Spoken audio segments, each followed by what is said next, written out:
Welcome to Supply Chain Now, the voice of global supply chain.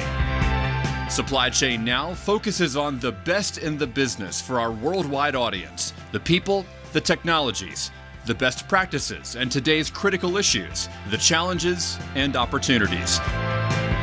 Stay tuned to hear from those making global business happen right here on Supply Chain Now. Hey, good morning, everybody. Scott Luton here with you on Supply Chain Now. Welcome to today's show. So did you know that June 20th through the 26th is Pollinator Week here in 2022? And if you're in food manufacturing, the floral industry, or other related sectors across global supply chain, you must know the incredibly valuable role that our pollinators play. And if you don't, well, you're in the right spot with us here today. As today we're going to be speaking with a leader from a nonprofit that's on a mission to promote the health of pollinators everywhere. So with no further ado, I want to welcome in Dr. Lora Morandin, the Research and Conservation Director with Pollinator Partnership and Pollinator Partnership Canada. Laura, how are we doing today? I'm doing great. Thanks, Scott. It is so nice to have you. I find your work and your organization fascinating. And, we might have something a little bit in common. Supply chains, we were talking pre-show, has been a bit underappreciated, maybe just like pollinators, which we're going to learn more about today, huh?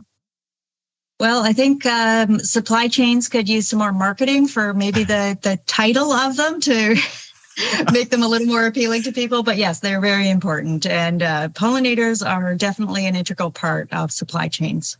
Completely agree. So before we get into Pollinator Partnership and even defining some of these terms, to level set with our audience, let's get to know you a little bit better, Laura. So let's start with one of my favorite questions. Hey, where did you grow up? And give us some anecdotes about your upbringing. Okay, so I grew up in Southern Ontario, about an hour outside of Toronto, Ontario, that most of your audience would probably know about. But I was in the country. I was on 10 acres. Wow. And so the 10 acres wasn't farmland so much. It was mostly forested. And my dad built the house on the land. And I spent, most of my time running around in the woods with my siblings and my dogs and really having a lot of unstructured time. And, I think that was probably more the case back when I grew up. Right. But I think that really helped shape my love of nature, just that natural exploration of it and spending a lot of time in nature. So that ability to kind of, the word that comes to mind for me is meander. You kind of, it's unstructured. If it's one day climbing trees or planting flowers or exploring different parts of the 10 acres you grew up on, you had lots and lots of free time to cultivate that passion for all things nature, huh? Yeah, and it was just really an integral part of my life. So it wasn't external to my life, which I think can be a problem for some people that don't have that advantage of growing up surrounded by nature, which a lot of us don't anymore. Yeah, excellent point there. Well, hey, let me ask you a fun question. We love talking food here at Supply Chain Now. We were just talking the other day with a supply chain officer from Memphis, Tennessee. And of course, we talked about barbecue, but we also talked about strawberry rhubarb pie, which I've never had in my life. Evidently, it's big in Memphis. For you, where you grew up, what was one food dish that might be inseparable from your childhood? Oh, I would have to say my grandmother's lasagna. My parents were born in Italy. They're first generation Canadians. And my mom worked and my dad worked as well, but my grandmother's lasagna from the old country, I would say it is something that is really ingrained in me and I try to duplicate, but it's never quite the same. Oh man, you're making me hungry. I bet that is just delicious, melts in your mouth. I'll have to get the recipe from you, maybe after the show. Let's shift gears a bit. So I've gleaned from learning more about you as we're doing our homework here for the episode. And you have an urban farm where you spend some of your free time, at least, Laura. So, I want to compare notes here because we've been trying to farm last few years at least. What's been your most successful crop thus far? Well, I've had a lot of successful crops, and I think it's more luck than anything. But, as you probably know, urban farming has a lot of different definitions, and there's a lot of different things that could be called urban farming. I'm on an urban property, a typical size yard. And even though it's a typical size yard in an urban area just outside of downtown Victoria, we get an awful lot out of our backyard. So we have fruit trees. We've got a couple plum trees. We've got apples.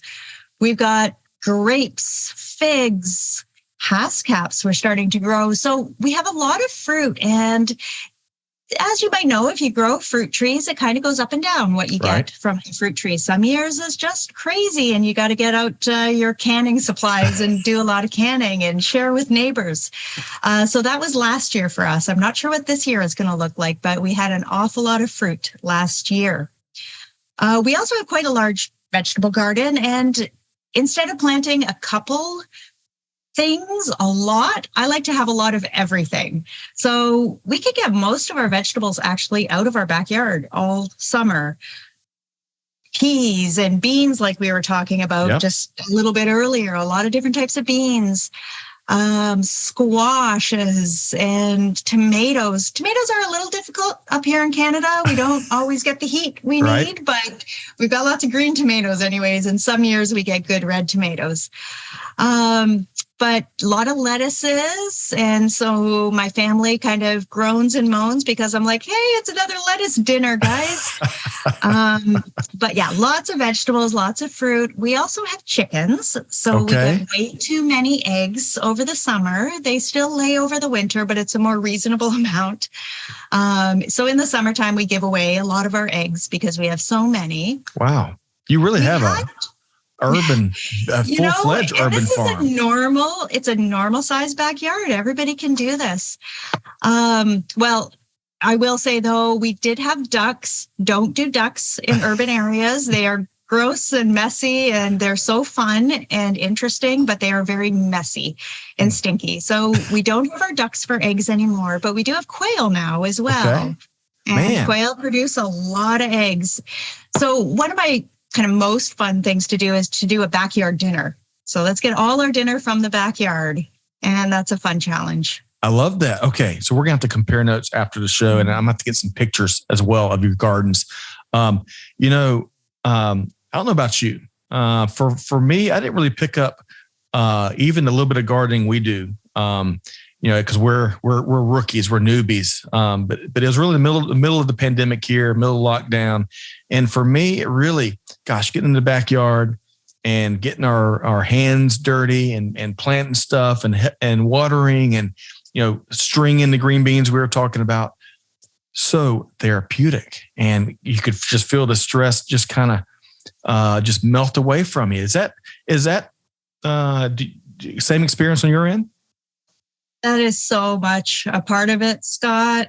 Definitely. And as we find ourselves more and more behind computers and not doing coffee meetings and getting out with friends as much, I think our gardens and our natural spaces have taken on a new importance. I wholeheartedly agree with you. And I should say, hey, the green beans has been our most successful crop here. And this year we're trying a new I was going to say strain, a varietal, I'm not sure, different type of bean. It's called the Big Kahuna. And early indications are it is really producing. So we're going to have to really stay on it from a harvesting standpoint. So we'll compare garden notes more soon. But what helps us get us there is the central part of your mission, that Pollinator Partnership. So Laura, where I want to go next, let's define, when we use the word pollinator, and of course, when we talk about the role that pollinators have in all of our lives, define that a bit, if you would. Yeah, well, actually, I think it's helpful to go back even a step from that and define what is pollination to make sure everybody's on the same page with that. And what that is it's the movement of pollen from the male parts of the flower to the female parts of the flower. And what that does is allows seed formation and fruit formation. So the pollination part can happen in a few different ways for different types of plants. It can happen by wind for some plants. It can happen by gravity, and it can even happen by water for some plants. But most plants, most of our flowering plants, the vast majority of them need animals to move that pollen from the male parts to the female parts to fertilize the eggs. And when an animal moves pollen, that animal is called a pollinator. So it's actually quite simple if you know what pollination is. And so it's really broad. I would assume there's all sorts of different animals that can serve as pollinators. There are tons of different animals that can. There's lots of different birds. There's bats, other mammals. There's lizards even that can be pollinators. Lots of different types of insects can be pollinators as well, of course. Ants and flower flies and wasps and beetles. The most important pollinators in most of our natural ecosystems and in most of our agriculture are the bees. Mm-hmm. So about that, I've understood kind of from afar is some of the troubles we've had with keeping the bee populations healthy. I'm not sure if that's been some of the main thrusts of some of your expertise and advocacy. Anything any light you can shed on that with us? Yeah, so there's a really important distinction here that we have honeybees that are not native to North America, and they were brought over in 1622 from Europe, mostly for honey production. Now they're used quite a bit for crop pollination, our large acreages of crops that need to be pollinated in a pretty short amount of time. They're flowering for a couple of weeks often. So we bring honeybees in for that. So those are a managed agricultural organism, and it's pretty much one species. In addition to that, what's less known by the public is that we have about 4,000 species of native bees in North America, and they're often not recognized by people even as being bees. So some of them look somewhat like honeybees. Some of them look totally different than honeybees. And there really are two separate issues. We do have a health problem, quite a serious health problem with honeybees, that agricultural organism. But we also have health problems and documented declines and suspected declines of our native pollinators, which are quite integral to our crop production, but also to our natural ecosystems, of course.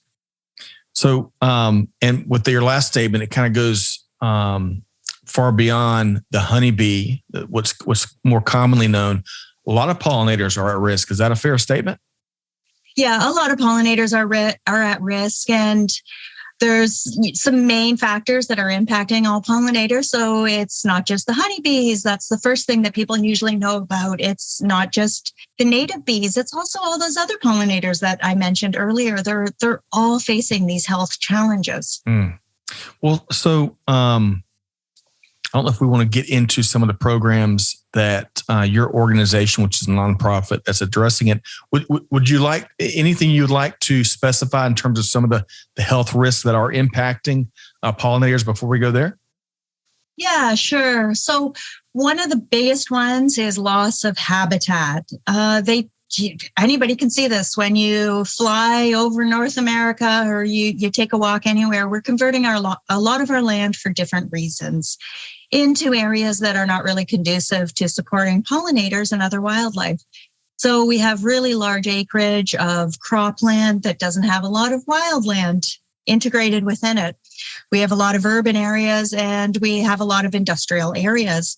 Most of these areas are not great for pollinators in that they're not providing the habitat they need. And that habitat is things like the floral resources, the nectar and the pollen, and the plants as well. Some of them eat plants in different stages of their life. So we're really losing a lot of that. That's really the biggest problem. Another problem is pests and diseases. We have increasing pests and diseases, especially in our managed pollinators, but also in our wild pollinators. The third problem for pollinators is that they're exposed to pesticides in a lot of environments. Some pesticides are not thought to impact them, but there are definitely pesticides that are known to impact pollinators and negatively affect them. And then another issue that we have is invasive species. So things like invasive plants taking over areas with native wildflowers is a big problem, and also invasive species that can be pests on these pollinators. And then the final one that's really causing an impact more recently, or we're understanding it more recently, is this changing climate. And the changing climate's also associated with extreme climate events and unpredictability. And that's been hard on pollinators too. No shortage of challenges by any means. Well, let's shift gears to the good news here. And that's some of the great work that your organization, your team, that you're doing. So tell us more about the Pollinator Partnership and some of the programs that you offer to help protect pollinators. Yeah, that's great. And I always like getting past that sort of negative part of it and getting into this more good news story, because pollinators really are a good news story in conservation. So with Pollinator Partnership, we are the largest organization in the world dedicated exclusively to the protection of pollinators and their habitat. We're actually celebrating our 25th anniversary this year. And over the last 25 years, we've been protecting pollinators through research and outreach and education, habitat creation, consulting with industry, policy advising, and a big one is convening stakeholders for task force-based action. And we have a number of programs related to this work that we do. I can go into those a little bit if you'd like. Please. Yeah. So one of our original programs that the whole organization started with is our eco-regional planting guides. And these guides are free for download on our website, and they have a lot of great information about pollinators and how to support them. And one of the really great things in these guides is they have a list of plants, native plants that support pollinators for each ecoregion in the US and for many in Canada as well. So great resource for people if they want to get started on creating habitat for pollinators. Another program that we have is the North American Pollinator Protection Campaign, or NAPC. And we meet every year in Washington, D.C. when we can have in-person meetings, or virtually when we can't. And what we do there is we bring together stakeholders. So we bring together government and academia and other nonprofits. And we get together to discuss some of the biggest problems and what can we do this year to solve them. So we're in task forces, and we work throughout the year on the tasks that we assign ourselves during the conference each year. And that's been a really, really productive way to get things done for pollinators. Sounds like you're really focused on outcomes with a lot of the work. Yeah, it's a really immediate problem, but it's a problem that has immediate solutions as well. So we're really working in that area. Some of the other programs that we have are bee-friendly farming, which helps farmers create lands that will better support pollinators. And it also recognizes them for the work that they're doing to support pollinators. We run a group of programs under the banner of Monarch Wings across North America. Okay. And it's helped enhance thousands of acres of land for monarchs and other pollinators. So we have volunteers going out and collecting seeds. We have a nursery that cleans those seeds and propagates some of them into little seedlings. And then we give those back out to sites. And that has really made a big impact on the ground, literally, to create these thousands of acres that support monarchs, because we focus on milkweed, which the monarch needs for its larval stage, but also other pollinators as well, because we're putting out all these nectar and pollen plants that really help great diversity of pollinators. We are growing milkweed. It is in our small garden to hopefully attract some of the various butterflies. I'd love to see some monarchs. I'm not sure about the migration patterns, but I heard milkweed was great for attracting butterflies and pollinators, right? Yeah, exactly. And there's so many. So monarchs, they kind of take the spotlight a little bit, and fair enough. They're pretty charismatic and pretty awesome. But there's a lot of other butterflies too that rely on other native plants for their larval stage. And we have resources on our website about that. So looking into that a little bit is pretty fun too, because then you can encourage other butterflies in your yard. Love that. On the front end, as you were talking about some of the programs, you mentioned you kind of advise industry, I think is a phrase you used. Without naming names, we're big supply chain nerds here. And of course, food manufacturing, the floral industry, some of the other sectors we mentioned is our big parts of our listening audience. Can you share any breakthrough moments or maybe some of the things they've been surprised at as you have, helped make them more aware maybe of how to protect our pollinators? I think getting past that we just want to support honeybees and talking about all these other bees and other insects that used to be the ones that pollinated our crops before we brought in honeybees. I think that really surprises some people and really opens their eyes to this different world. And we don't necessarily need to be so reliant on honeybees, although they are quite important. But we have this ability to increase these other species that used to pollinate all our crops. So we can lessen the load on the honeybee, maybe, right? Yeah, sure. All right. So moving from Pollinator Partnership and sounds like a wealth of programs. I really appreciate y'all's work. Let's talk about your role at the organization. And you've had a lot of extraordinary recognition. I think you've published several books that have been very well received. Tell us about what your role and what you enjoy about what you do, perhaps. Yeah, so as you introduced me, I am the Research and Conservation Director for Pollinator Partnership and Pollinator Partnership Canada. So I work on both sides of the border, and my job is extremely diverse. And I think that's what I like. One of the reasons I like it so much. So I do a lot of different things in a day. I could be doing some research and outreach and education. I might get a call with industry that wants to put in some pollinator habitat, working on some government contracts, supervising different people, getting out to the field to do collections. So I might be talking to a kindergarten class at some point during the day. So it's quite varied and fun. And I really am able to take my work in whichever directions seem to be the most productive at the time, which I really value with my job. I do a lot of local work because I like doing work where I live, and I like connecting with the different groups and the different people that live here in Victoria. So one thing that I'm doing is working with a number of the airports here to put in pollinator habitat. Working with some different businesses to put in pollinator habitat. And I'm also working with a native plant nursery called Satin Flower Nursery. And we're running a 7-month program right now to help people convert lawn to biodiverse wildlife meadows. And so we're fostering them through that process. And we're about 3 months into that program right now. It's called the Meadow Makers, and it's been a lot of fun. Gosh, Laura, it sounds like a lot of fun. And what you do, no wonder. And the other thing that stuck out to me was as you were kind of talking about how, as part of your role there, one day is doing this, and other day is doing this. And it kind of reminded me of your upbringing, right?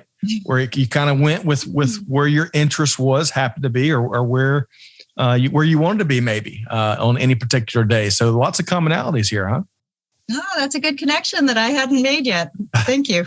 Well, so one other thing I want to put out there, and let's talk about National Pollinator Week in just a second, but it sounds like to me, so if any of those are listeners, whether they're supply chain professionals in the food industry or maybe they're companies looking to add in like a Meadow Maker program as part of their overall sustainability strategy. Sounds like you could be a great you and Pollinator organization could be a great resource for them, right? Yeah, we encourage people to reach out to us if they want to do any consulting with us. We have experience across North America doing different things, educating staff, putting in corporate gardens, putting in larger areas on solar fields for pollinators. So, reach out to us. It's P2 Consulting at pollinator.org, and we'd be happy to talk to you about what you'd like. Wonderful. I love it. It's in my words, it's like landscaping with purpose, right? I mean, because you're really, the impact you're having on all these pollinators that we all rely on while you're beautifying these areas. I mean, gosh, what rewarding work. All right. So it's National Pollinator Week. Today is June 21st. It's the second day of the week that we celebrate here, I guess, in the States each week. Is it the same week in Canada? It is the same week in Canada and in other areas of the world too. Okay. Yep. So what should our listeners, what should folks know about this week each year? And what would you suggest some of the actions that they should take? Yeah, so Pollinator Week is really about celebrating pollinators and also spreading the message about pollinators and how important they are to our lives and to the planet. And also about giving people hope about how we can make direct and really significant differences for them. So there's a lot of great ways that people can help pollinators. I'll first touch on that, and then maybe I'll go a little bit more into Pollinator Week and some things you can do to celebrate, if that's okay. That sounds wonderful. Okay, so in terms of helping pollinators, like I talked about, the best thing to do is create habitat for them. If you can find a native plant supplier, get our eco-regional guides, find the plants that are good in your region to support pollinators, those native plants are really going to support those pollinators that have evolved here or have been here for hundreds and hundreds of thousands of years sometimes. So that native plant component is really important for your habitat creation. But there's a lot of other things that people can do too to support pollinators. They could join a volunteer group that's removing invasive plants from local parks. They can learn more about native plants and pollinators, and they could go and talk about it at their garden center. If their garden center is not stocking native plants, you can put a little pressure on them by talking to them about that. Definitely supporting groups that are helping pollinators and are helping conserve habitat is an amazing thing that you can do. And you can talk to your local municipality, your local city, or your conservation district about using native plants in their landscaping, because the government does do a lot of landscaping, and in the past, it hasn't really been the most biodiverse landscaping. So I think changing that a bit can be quite helpful. If you're part of a company that has corporate lands, you could talk to them about putting in a pollinator garden in the front, about educating the staff and doing some pollinator steward certification work, which we do. So lots of different ways to help pollinators. In terms of Pollinator Week and how to celebrate, this is really the fun time. This is the fun time of year for us. We want to have pollinator dinners. We bring in invite some friends over and really focus on incorporating foods that need pollinators. So going back to my grandmother's lasagna, right, those tomatoes need pollinators. The vegetables in there, those need pollinators. Even the cheese, because our alfalfa that we provide for cattle, that takes pollinators. So having a pollinator themed meal is a great way to celebrate. Looking into some of the online webinars and parties that we're having. So in cooperation with EPRI, we are doing a pollinator party. Okay. And that's a lot of fun. So check that out. Creating gardens is a fun thing to do during Pollinator Week. Get a community together, create a pollinator garden. And, cocktail parties too. There's a lot of great cocktails I love it. Related to pollinators. So we can have a lot of fun during this week. I love it. Your passion for what you do it just emanates from you, Laura. So sounds like one of the great opportunities out there for our listeners and really industry and even society is just the awareness when it comes to pollinators and how that goes far beyond honeybees, how some of our daily actions, how we're not helping, we're hurting. And maybe we got to give more thought into our plans with some of the areas that surround our homes and our businesses and what like, right? Some connecting with resources like you that can help us be more intentional and more effective with what we do there. Big opportunity, huh? There's a lot of opportunity. And that's what I was sort of alluding to before with pollinators being a good news story in conservation, is that from a pot on your balcony to your local community garden, your front yard, your boulevard, or maybe you're a manager of a right of way. So any of those scales is helpful to pollinators. Okay. So we're going to make sure folks know how to connect with you and Pollinator Partnership in just a moment beyond the URL you shared. But let's switch gears. These last couple of years, it goes without saying, very unique times. Eureka moments. Some days we have them by the hour, it feels. Whether it relates to the topic that's been the center plate item for us here today, or whether it relates to leadership or society in general, what's been a key Eureka moment for you, Lora? I don't know if it's a Eureka moment, but it's been this last 2 years has been quite different for everybody. And I think a lot of people have really had that opening of their minds that we are integral and integrally connected to nature. We're not outside of it. And what we do to our land directly affects us. So is that related to climate change and some of the extreme things that have been happening in our environments lately, or is it due to the pandemic? But we've all been impacted by where we are right now in the world. And I think that's really opened people's minds, and maybe that's sort of maybe not Eureka moment, but it's a really good time to connect with people about this. And you don't want to take advantage of bad situations. That's not what I'm trying to say, but right. People are ready for this, I think, because it's impacting them so directly right now, that people want to do something to help. And I think getting that little bit of knowledge about the best ways to help is really important.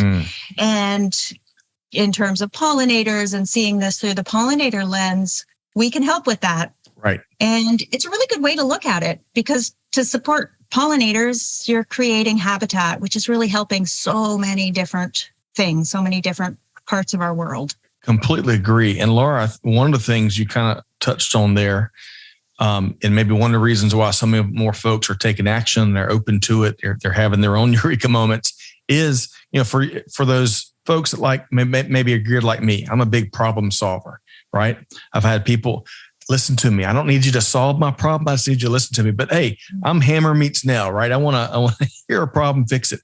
And with these backyard gardens, with this landscaping, with the planting of flowers, and it is actions that we can take in a weekend, or maybe even in a day, depends on how effective you are. And for those of us that are big problem solvers, man, to take a backyard that has gone, without maintenance and transform that, and also make it more livable, enjoyable, more supportive of wildlife and pollinators. I mean, again, for me, that goes back to that therapeutic aspect of it all, where we talked on the front end. So I love wonderful, passionate resources like you and your team that helps us take advantage of the opportunities in the right way, right? Yeah, definitely. It's that immediate action you can take. And what I have been blown away by is the immediate results that you'll get too. So if you start looking at some of your garden plants, things like lavenders or mints, you're going to see a lot of bees on those. But once you start looking a little closer, you're going to see those are mostly honeybees and bumblebees, which are a native pollinator. But when you start planting native plants, you'll go outside, and by that next year already, or if you're planting them in pots, maybe even by the first year that you plant them, you're going to see 4, 5, 6 different types of native bees on those plants right away. So it's really fun and immediate results. I love it. Okay, I'm going to get some additional tips once we wrap up the interview. But again, I really appreciate what you do, you and your colleagues at the Pollinator Partnership. So I want to make sure folks got the URL and how they can connect with you. What's the easiest way to connect with you, Lora, and your organization? Yeah, so please go to our websites. We have our US website, which is www.pollinator.org, and our Canadian website, www.pollinatorpartnership.ca. Lots of free resources there, lots of information. There's Pollinator Week kits people can download to get more ideas for what they could do during Pollinator Week. And if you want to contact us directly, you can get us at info@pollinator.org.